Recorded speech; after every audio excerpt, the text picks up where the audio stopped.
अपने कीमती लम्हात में से 5 मिनट निकाल कर ये वीडियो ज़रूर देखें। जब मौत आएगी तो यकीन जाने कि कुछ भी काम न आएगा।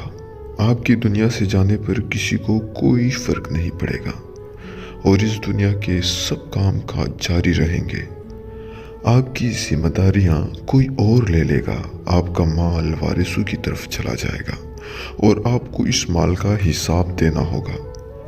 मौत के वक़्त सबसे पहली चीज़ जो आपसे चली जाएगी वो नाम होगा। लोग कहेंगे कि डेड बॉडी कहाँ है। जब वो जनाजा पढ़ना चाहेंगे तो कहेंगे कि जनाजा लाए। जब दफन करना शुरू करेंगे तो कहेंगे कि मियत को करीब कर दें। आपका नाम हरगिज़ न लिया जाएगा। माल, हसब व नसब, मनसब और औलाद के धोखे में ना आए।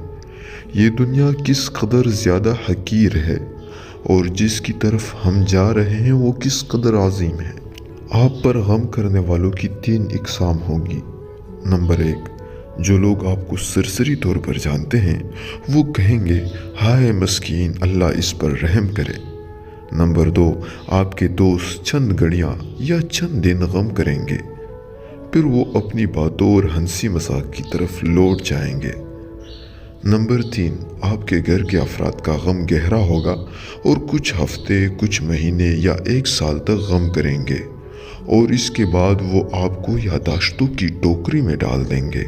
लोगों के दरमियान आपकी कहानी का इख्तिताम हो जाएगा और आपकी हकीकी कहानी शुरू हो जाएगी और वो आखिरत है। आपसे ज़ायल हो जाएगा आपका हुस्न, माल व दौलत, सेहत, औलाद। आप अपने मकानों और महलात से दूर हो जाएंगे। शोहर बीवी से और बीवी शोहर से जुदा हो जाएगी। आपके साथ सिर्फ आपका सालेह अमल बाकी रह जाएगा। यहाँ ये सवाल पैदा होता है कि आपने अपनी कब्र और आखिरत के लिए अभी से क्या तैयारी की है। ये वो हकीकत है जो गौर व फिक्र की मोहताज है, इसलिए आप इसकी तरफ तवज्जो करें। फ़राइज़, नवाफिल, पोशीदा सदका, नेक आमाल, तहज्जुद की नमाज और अच्छे अखलाक की तरफ शायद कि हम नाजात पाएं। मरने वाले को अगर दुनिया में वापस लुटाया जाए तो वो सदका करने को तरजीह देगा, जैसा कि फरमान है सूरतुल मुनाफिकून आयत नंबर 10 में, ए मेरे रब, तूने मुझे करीब मुद्दत तक मोहल्लत क्यों न दी कि मैं सदका करता। उलमा कहते हैं कि मियत सिर्फ सदक़े का जिक्र इसलिए करती है क्योंकि वो अपनी मौत के बाद इसके अज़ीम असरात देखती है। लिहाजा ज़्यादा से ज़्यादा सदक़ात व खैरात करें।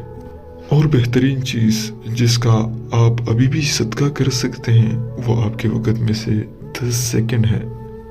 आप खैर ख्वाही और इखलास की नीयत के साथ इस वीडियो को दूसरों तक पहुँचाएँ, क्योंकि अच्छी बात कहना भी सदका है। अगर आप इस वीडियो के ज़रिए लोगों को याद दहानी करवाने की कोशिश करेंगे तो क़यामत के दिन इसे अपने तराजू में पाएंगे। कुरान में सूरत ज़ारियात आयत नंबर 55 है। तर्जुमा, और नसीहत कीजिए क्योंकि यकीनन नसीहत ईमान वालों को नफ़ा देती है। ये पैगाम सदका जारिया के लिए शेयर ज़रूर करें।